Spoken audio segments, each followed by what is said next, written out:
Assalamualaikum warahmatullahi wabarakatuh. Baik, Bapak dan Ibu, saya akan sedikit share mengenai intervensi dan inovasi dalam peningkatan status gizi sejak masa prakonsepsi. Tentunya dengan merencanakan, menyiapkan, dan menjaga kehamilan dimulai sejak prakonsepsi berarti juga ikut dalam membangun bangsa. Ini adalah outline yang akan saya sampaikan, apa itu periode prakonsepsi, persiapan prakonsepsi, intervensi sejak prakonsepsi, dan take home message. Periode prakonsepsi. Jadi ini adalah hasil yang diharapkan dari generasi emas, yaitu generasi yang siap menghadapi bonus demografi. Untuk itu, selain kita sekolah, ya, pendidikan setinggi mungkin, pola hidup yang sehari-hari, aktif dalam kehidupan masyarakat, yang menuntut adanya pekerjaan yang kompetitif, kita juga harus bisa menikah terencana. Nah, sebelumnya periode prakonsepsi itu menurut Fahratian et al. Adalah waktu sebelum hamil atau anytime before pregnancy dari jurnal yang saya kutip. Kemudian perikonsepsi, jadi pra itu sebelum, konsepsi itu pembuahan. Sementara perikonsepsi adalah periode sebelum konsepsi, termasuk di dalamnya masa konsepsi, masa implantasi, plasentasi atau pembentukan plasenta, tahap pembentukan embrio dan atau tahap pembentukan organ, atau periode perikonsepsi ini adalah disebut tahap awal kehamilan.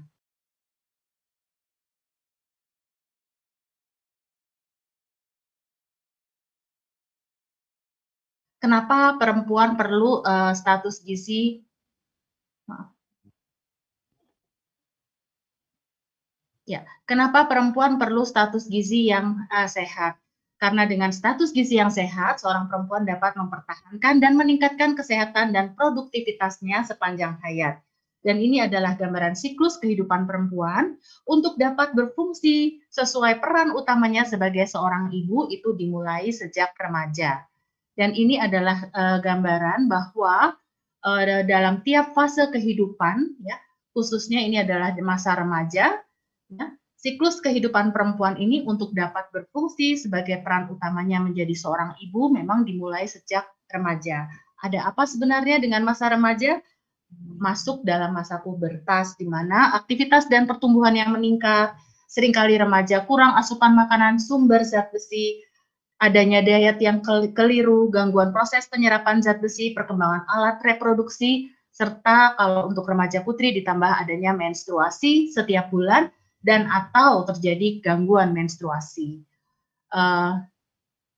Dan ini adalah kondisi lingkungan prenatal, Bapak dan Ibu, bahwa tidak hanya butuh zat gizi makro dan zat gizi mikro juga, tetapi juga perlu ketersediaan oksigen, serta ada faktor hormon, dan yang tidak kalah penting adalah status gizi ibu.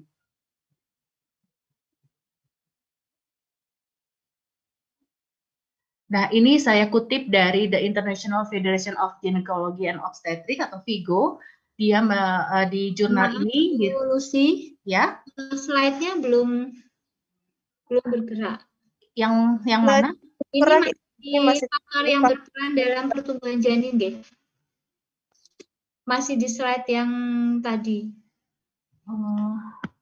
Ini? Masih tetap, Bu. Saya keluar dulu ya kayaknya. Iya. Atau dibantu oleh panitia, Ibu sudah? Ya, kenapa perempuan perlu status gizi yang sehat? Karena dengan status gizi yang sehat, seorang perempuan dapat mempertahankan dan meningkatkan kesehatan dan produktivitasnya sepanjang hayat. Dan ini adalah gambaran siklus kehidupan perempuan untuk dapat berfungsi sesuai peran utamanya sebagai seorang ibu itu dimulai sejak remaja. Dan ini adalah gambaran bahwa dalam tiap fase kehidupan, ya, khususnya ini adalah masa remaja, ya, siklus kehidupan perempuan ini untuk dapat berfungsi sebagai peran utamanya menjadi seorang ibu memang dimulai sejak remaja. Ada apa sebenarnya dengan masa remaja?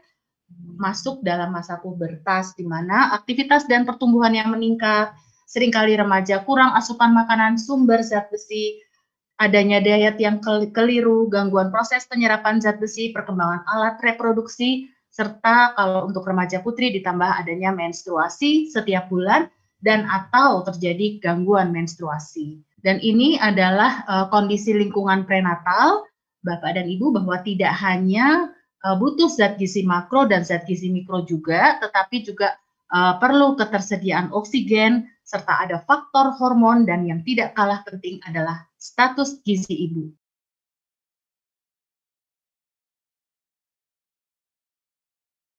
Nah, ini tadi sudah ya, mengenai teori Dohart dan Dobhat ya, mengenai kualitas lingkungan di dalam rahim, itu merupakan faktor utama dalam kesehatan dan penyakit di masa mendatang.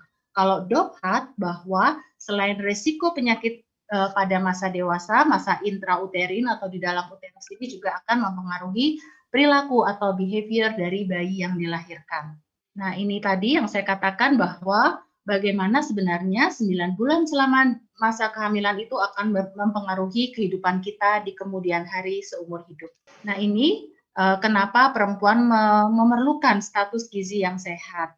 Karena dengan status gizi yang sehat, perempuan ini dapat mempertahankan dan meningkatkan kesehatan dan produktivitasnya sepanjang hayat. Dan siklus kehidupan perempuan untuk dapat berfungsi sesuai peran utamanya menjadi seorang ibu dimulai sejak remaja. Jadi ada yang namanya beyond 1000 hari pertama kehidupan. Di dalam siklus kehidupan perempuan ini juga saya masukkan periode prakonsepsi, yaitu periode di mana seorang wanita bisa mempersiapkan lingkungan rahim yang optimal.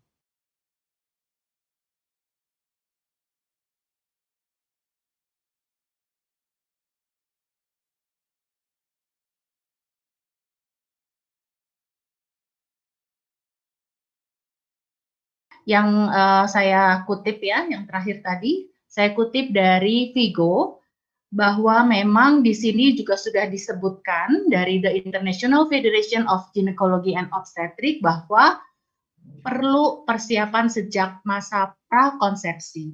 Dan ada komponen selain makronutrien, ada mikronutrien yang dibutuhkan sejak prakonsepsi ini. Idealnya Bapak dan Ibu, asupan zat gizi yang optimal itu memang diperoleh dari makanan sumber. Tetapi suplementasi dan atau fortifikasi disarankan dalam beberapa kasus, terutama di daerah masyarakat berpenghasilan rendah, di mana wanita rentan mengalami kekurangan zat gizi. Sebenarnya apakah kebutuhan zat gizi makro dan mikro selama kehamilan ini sudah cukup dari makanan? Nah, ini bisa dilihat dari jurnal American Nutrition of Metabolic ya, bahwa penelitian menunjukkan bahwa kebutuhan energi itu sangat meningkat selama masa kehamilan dan beberapa zat gizi mikro bahkan peningkatannya melebihi peningkatan energi. Selain yang saya berikan warna kuning di sini adalah kecukupan protein. Dan penelitian menunjukkan bahwa penggunaan multivitamin sebelum dan selama kehamilan itu dapat mengurangi defisiensi mikronutrien tertentu dan berpotensi untuk mencegah terjadinya kelahiran prematur. Mari kita lihat sama-sama evidence base ya. Pola makan remaja Indonesia yang meningkatkan risiko anemia. Ini ada beberapa yang saya ambil dari Riskesdas maupun dari beberapa jurnal. Intinya adalah bahwa masih remaja di Indonesia masih rendah mengkonsumsi makanan-makanan yang mengandung protein tinggi, sering melewati kebiasaan sarapan pagi, rendah konsumsi buah dan sayur, ya, dan banyak lagi bisa dibaca di sini. Ditambah lagi, ada beberapa masalah pada remaja yang berpengaruh terhadap kesehatan. 7% anak perempuan usia 15 sampai 19 tahun telah menjadi ibu. Pernikahan dini kurang dari 18 tahun, 23% atau sebanyak 1 juta sekian. Kemudian masih ada kehamilan tidak diinginkan pada usia 15 sampai 25 tahun. Dan ini adalah gambaran dari penelitian Dr. Noroyono Wibowo dan kawan-kawan bahwa yang membuktikan bahwa memang kebutuhan mikronutrien pada ibu hamil trimester pertama ini masih rendah. Nah, sebenarnya kenapa periode prakonsepsi penting? Karena tidak cukup waktu untuk melakukan perbaikan zat gizi. Seringkali seorang ibu itu sudah datang memeriksakan kehamilannya sudah terlambat. Kemudian ya ini tadi ya, terlambat mengetahui kehamilan Padahal implantasi atau tertanamnya embrio di dalam rahim itu terjadi hari ke-5 ke-6 sampai hari ke-15 setelah terjadinya pembuahan. Kemudian banyak ibu hamil tetap anemia ketika hendak melahirkan sehingga memicu terjadinya perdarahan. Dan ditambah lagi evidence base yang sebelumnya bahwa sebagian besar wanita telah mengalami anemia sebelum hamil. Nah, ini gambaran bahwa memang implantasi dimulai pada hari ke-6 setelah terjadinya pembuahan hingga hari ke-11 sampai dengan ke-15, di mana sebelum perempuan tersebut mengetahui dirinya hamil. Ini ada beberapa statement yang menyatakan pentingnya periode prakonsepsi. Antara lain adalah dapat mengidentifikasi risiko dini kekurangan gizi termasuk anemia dan perilaku kesehatan ibu, selain mempersiapkan lingkungan dalam rahim yang optimal. Nah, persiapan apa yang bisa dilakukan? Tentunya persiapan organ reproduksi ya, karena tidak cukup waktu tadi untuk melakukan perbaikan zat gizi. Di sini saya kutip bahwa peran wanita usia subur adalah perlu meningkatkan pengetahuan dan keterampilan agar dapat mempraktekkan gizi seimbang ya. Nah, ini beberapa persiapan prakonsepsi tidak hanya bagi wanita tetapi juga bagi pria ya. Apa yang harus disiapkan? Gizi seimbang, mempertahankan berat badan normal, menghindari zat toksik, olahraga yang teratur, dan kelola stres. Kenapa saya sebut kelola stres? Karena stres itu atau stresor itu ada setiap waktu dan bagaimana kita harus dapat mengelolanya dengan baik. Nah, ini tadi sedikit penjelasan bahwa ada beberapa zat gizi mikro yang dibutuhkan untuk kesuburan atau fertilisasi dan pelekatan embrio pada dinding rahim atau implantasi. Ini antara lain ada 6 vitamin dan mineral yang berperan dalam proses implantasi dan plasentasi. Kemudian ini zat gizi makro dan mikro yang terdapat di dalam tuba falopii ya. Tidak hanya mikronutrien saja tetapi juga ada protein. Sehingga saya kutip dari BKKBN ada 3 jangan dan 6 terlalu. Kalau BKKBN 3 jangan 4 terlalu, tapi saya tambahkan 6 terlalu, yaitu terlalu kurus dan terlalu gemuk.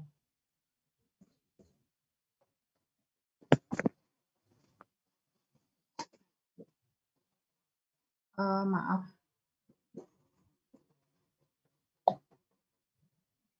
Ya, ya.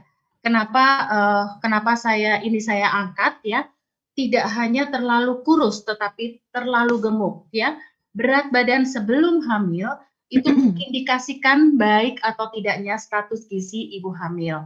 Sehingga sebelum proses kehamilan berlangsung sangat penting bagi seorang wanita. Kenapa saya angkat ya? Tidak hanya terlalu kurus, tetapi terlalu gemuk ya. Berat badan sebelum hamil itu mengindikasikan baik atau tidaknya status gizi ibu hamil. Sehingga sebelum proses kehamilan berlangsung, sangat penting bagi seorang wanita untuk mengetahui status gizinya. Apakah dirinya kekurangan ataupun kelebihan berat badan. Ini adalah akibat peningkatan berat badan pada tiap trimester kehamilan ya. Dapat menyebabkan keguguran berulang ya, preeklamsia dan lain sebagainya.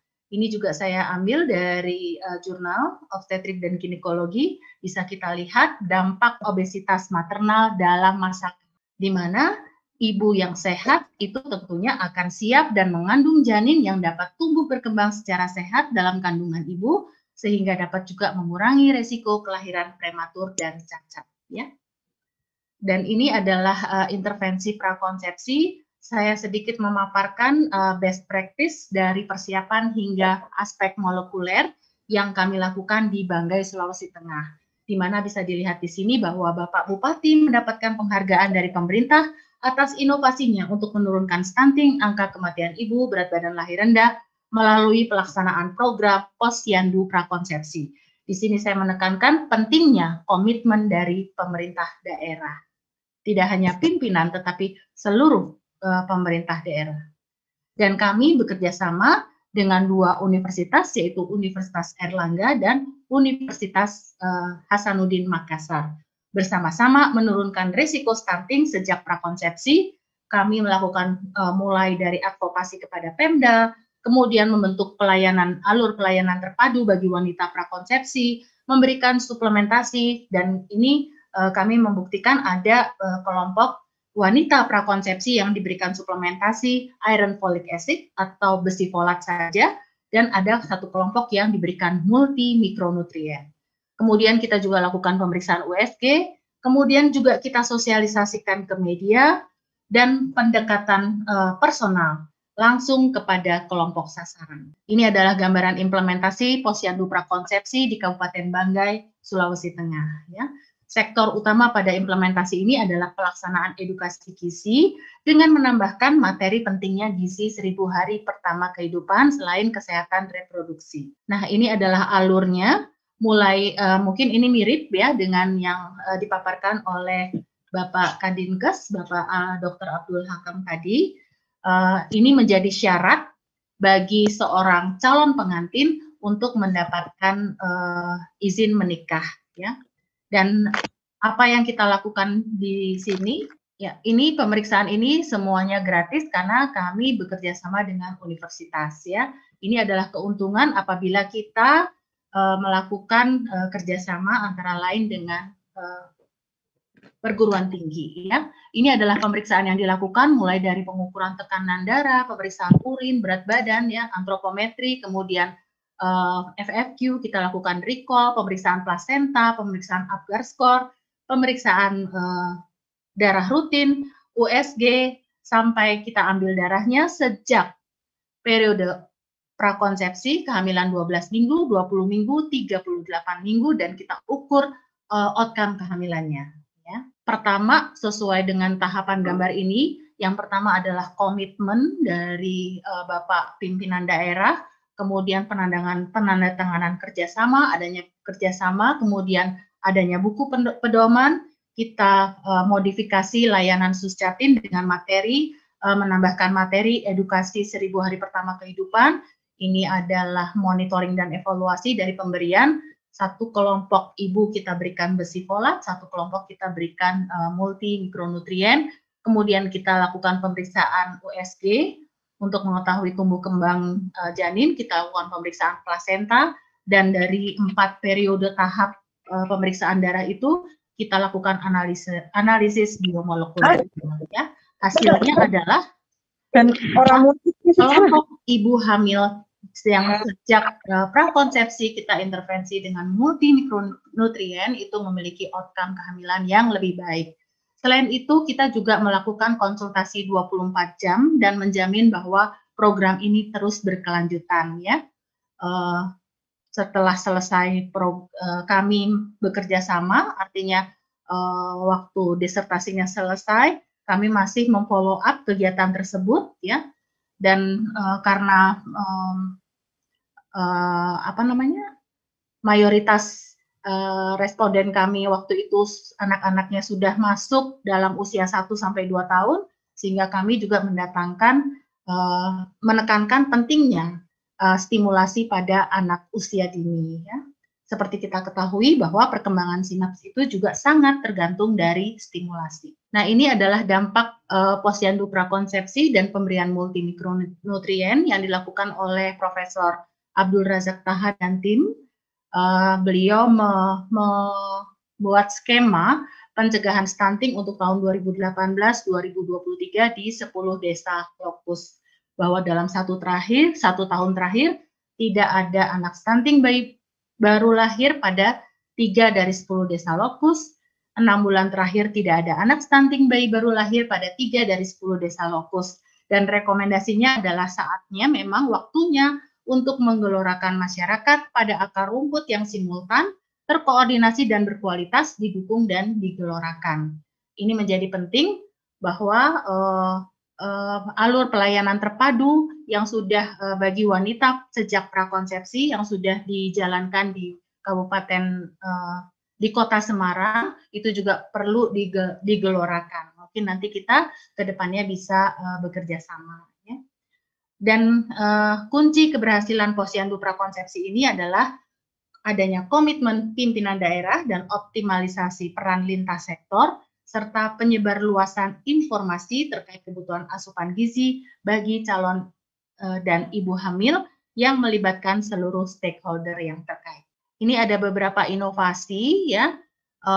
Ini adalah sebetulnya studi yang kami lakukan di TP2AK, Sekretariat Wakil Presiden. Kami melakukan FGD mengenai 6 pesan kunci cegah stunting, yaitu ibu hamil minum tablet tambah darah, mengikuti kelas ibu hamil, ASI eksklusif dan PMBA, rutin mengunjungi posyandu, CTPS, serta penggunaan jamban sehat. Hasilnya adalah bahwa materi komunikasi itu apakah dalam bentuk logo, poster, dan slogan itu lebih disukai dengan visualisasi yang mudah. Ini saya sampaikan karena memang kita perlu mengupayakan materi komunikasi yang tepat mengenai pentingnya persiapan sejak menjadi calon pengantin atau sebelum terjadi pembuahan. Nah, ini tentunya dari studi ini kita sudah menentukan pesan kuncinya, isi pesannya, ada beberapa opsi, kemudian pilihan yang lebih disukai oleh responden ya, kemudian catatan-catatan untuk perbaikan. Mungkin hal seperti ini juga bisa dilakukan oleh DPD Persagi Kota Semarang. Kemudian ini juga ada contoh baik dari Kabupaten Kapuas, Kalimantan Tengah yang dilakukan oleh Sri Murni dan tim pada tahun 2016.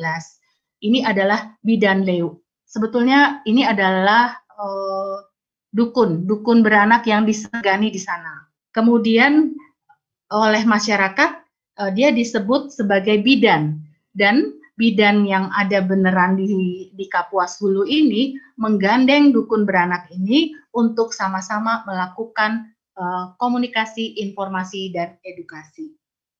Bisa kita lihat di sini, di dalam gambar poster ini sebetulnya saya ambil jadi poster, sebetulnya ada bukunya lengkap, ya.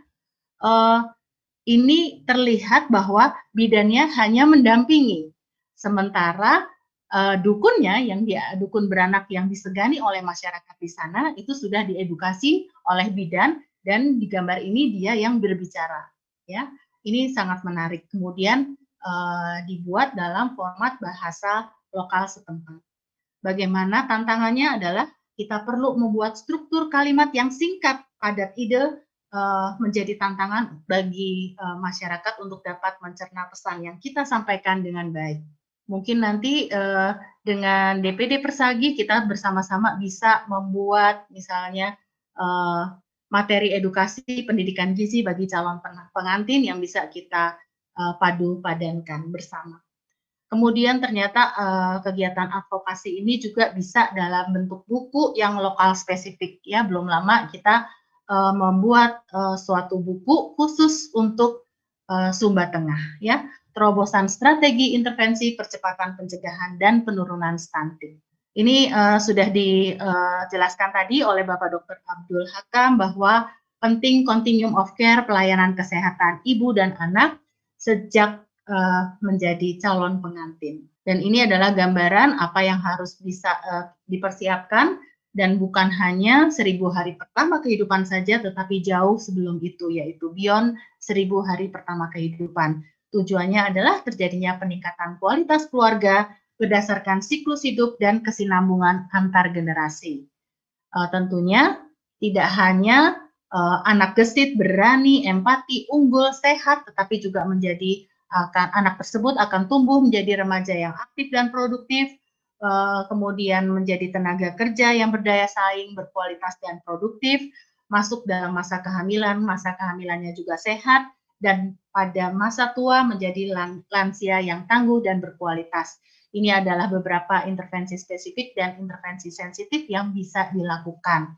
Dan tentunya ini akan menjadi optimal manakala kita bekerja sama dengan perguruan tinggi, di mana perguruan tinggi tidak hanya bisa mengedepankan dari aspek pendidikan, penelitian, tetapi juga pengabdian bagi masyarakat. Ini adalah kesimpulan yang dapat saya sampaikan, bahwa menikah atau kehamilan sebaiknya terencana dan sangat penting persiapan sejak prakonsepsi. Kenapa? Karena persiapan sejak prakonsepsi ini memiliki dampak yang positif pada outcome kehamilan yang lebih baik. Kesehatan dan gizi yang baik sebelum terjadi pembuahan adalah kunci dari kemampuan ibu untuk dapat memenuhi kebutuhan gizi selama masa kehamilan dan masa menyusui. masih perlu adanya masukan bagi pemerintah dengan berbagai kajian berbasis bukti agar memprioritaskan kebutuhan gizi dan kesehatan bagi wanita prakonsepsi dengan inovasi-inovasi yang baru. Investasi pada remaja dan wanita prakonsepsi ini tentunya akan memberikan manfaat yang kumulatif dan lebih bagi peningkatan kesehatan di berbagai sektor di masyarakat. Terima kasih, semoga dapat bermanfaat. Wassalamualaikum warahmatullahi wabarakatuh.